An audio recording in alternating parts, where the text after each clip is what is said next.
বড় লোকেদের বায়না।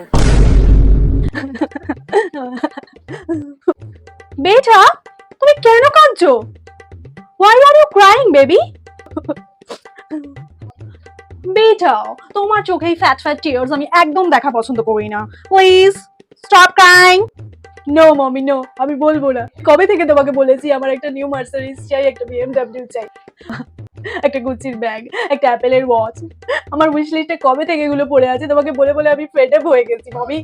দুদিন ধরে আমি তোমাকে বলছি মমি আমাকে ওগুলো কিনে দাও কিনে দাও, তুমি কিছুতেই আমাকে কিনে দাওনি। আমার কান্না থামবে না। ও মাই গড, 2 ডেজ থেকে তুমি উইশ লিস্ট করে রেখেছো, আমি তো ভাবতেই পারছি না। ঠিক আছে, তুমি যা যা উইশ লিস্ট করে রেখেছো আমি আজকেই অর্ডার দিয়ে দিচ্ছি।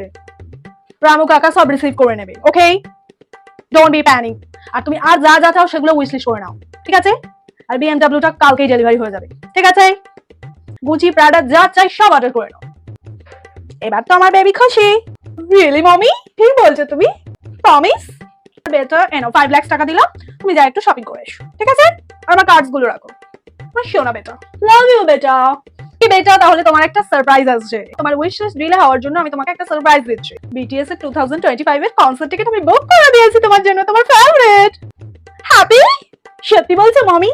তুমি আমাকে কিনে দেবে আমার উইশ লিস্টের জিনিসগুলো? Thank you mom, I just love you. আমার বেস্টির বায়না। ও মা বলছি আমাকে একটা নাইটি কিনে দেবা গো। একদিন দিন নাইটিটা ফুটো হয়ে গিয়ে হলুদ দাগ হয়ে গিয়েছে, বাইরে যেতে পারছি না নাইটিটা পরি, আমাকে একটা নাইটি কিনে দাও না প্লিজ। তাতে কি হয়েছে, ফুটো থাক, কিচ্ছু কিনে দিতে পারবো না। সংসার চলতে চলতে তোমার বাপের আর আমার পাছা পেটি হলুদ হয়ে যাচ্ছে, তার বেলা তো কেউ খোঁজ রাখে না। এখন তোমাকে নতুন নাইটি কিনে দিতে হবে। মা ফুটো নাইটি পরি আমি কি করি, বাইরে যাবো মা প্লিজ মা। তার উপরে ভজা গজা ঘন্টা আমাকে ভেঙায়, বলে নাইটিতে আমি হেগে ফেলেছি। হ্যাঁ হাসাহাসি করুক, প্যান্টি হাত দিকেই মনে ছিল না? কতবার বলি সকালবেলা উঠি হাত দিয়ে যা চেপে রেখে দিবি তো প্যান্টি পায়খানা হয়ে যাবে না তো কি হবে? নাইটি ফুটোই হয়ে যাবে, ফুটো নাইটি পরি ঘোর, তবে তো শিখিয়ে দিয়ে কি হবে? নতুন নাইটি নিচ্ছ শয়তানের বাচ্চা।